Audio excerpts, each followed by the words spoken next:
Nagmamadali na ako, medyo late na yung flight. Pero I'm really so excited to go to... This is my first trip somewhere in northwestern Saudi Arabia, near the boundary of country Jordan. We take a car that goes to one of the peaks of Al Jabalos. We wait for the snow, but this time we can't see anything. But the landscape was magnificent.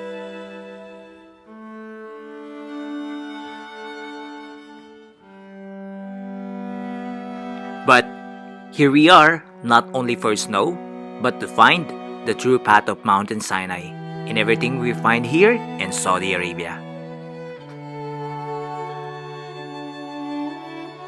1571 BCE, Moses was born in a time of slavery of Israelites. Her mother secretly hid him when the Pharaoh ordered all newborn Hebrew boys to be killed in order to reduce the population of the Israelites. Through the Pharaoh's daughter, the child was adopted and grew up with the Egyptian royal family. Midian is the land where Moses spent 10 years in voluntary exile after fleeing from Egypt after he killed an Egyptian that was beating an Israelite. He was 40. The territory bounding the eastern shore of the Gulf of Aqaba is the ancient land of Midian, today's city of Al-Bada. And he reached this well.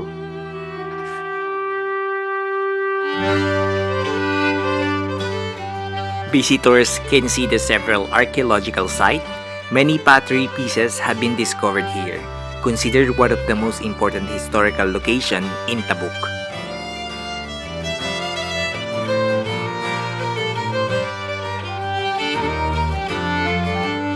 Moses was adopted into Jethro's family, and Jethro gave Moses one of his daughters in marriage. Her name is Zipporah. This is the exact place where they live. In the ancient time, this area was full of wells, surrounded by fruit trees.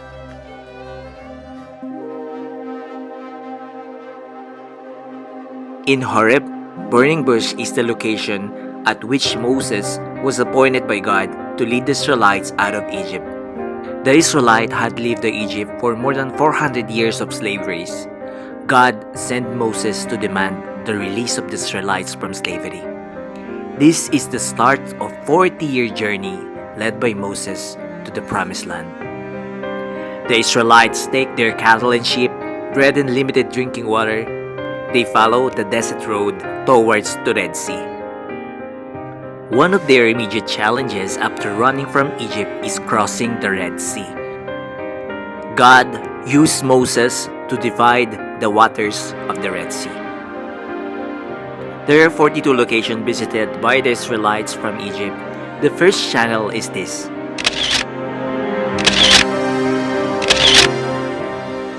Next is the 12 wells and 70 palm trees and many more.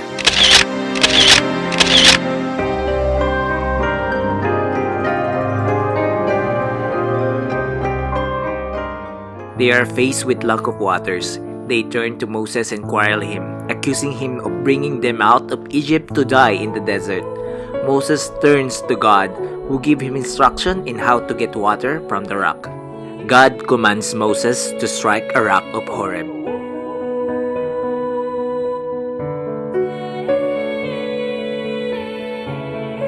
Talagang halata daw mo na talaga may dumaang tubig dito. Sa disyertong tuyong-tuyo, sobrang himala na lang talaga na magkaroon ng erosion dito ng water nung panahon ni Moises. Magmula dun sa split rock, dito dumaan yung maraming tubig. Yan yung naging inumin ng mga Israelite noon.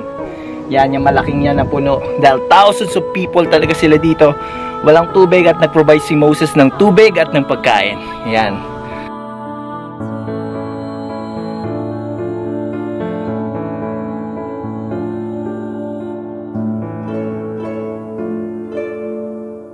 There is a lot of wood carved in the stone, the place near the split rock, where they settled for years.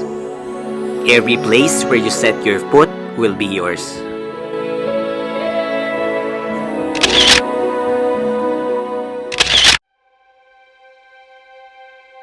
The Saudi government has forbidden visitation of the possible altar and pillars. They have not explained why access to this site is forbidden. There is evidence of these events at the foot of Jabal Makla that remains up to this day. We had the opportunity to explore these ruins during the trips of the site. According to Exodus chapter 20-24, Moses set up an altar at the foot of the mountain.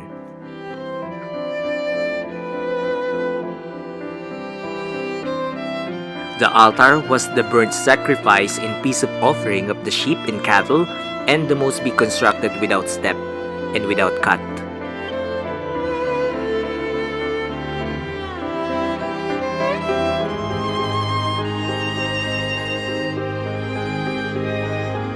The altar was constructed at the foot of the mountain along the 12 pillars representing the 12 tribes of Israel.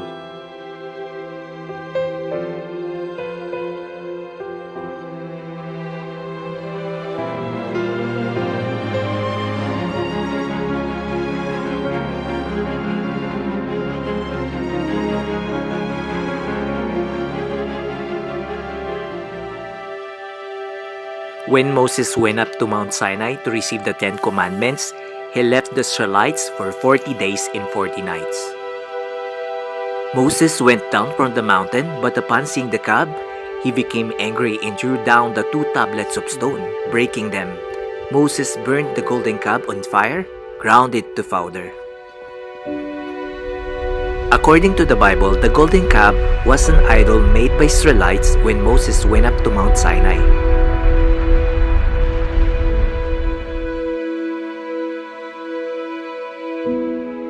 The sites are blocked up with the fence and a warning sign. A police station in front of the area is patrolled. The patrols are known to approach those who are headed to the fence and to follow those anywhere in the vicinity.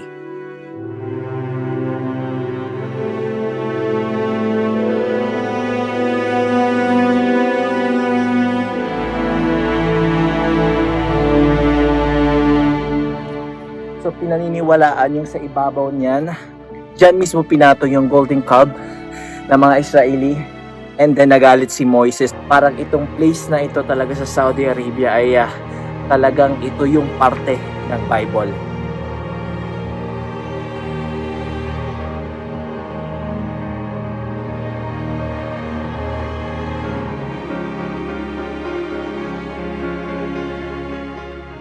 The trees, the desert, the wells, the rock, the altar, the stone, and the real road to Mount Sinai, according to the Bible, fit perfectly in Saudi Arabia.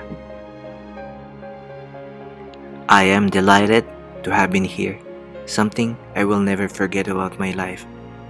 God bless everyone.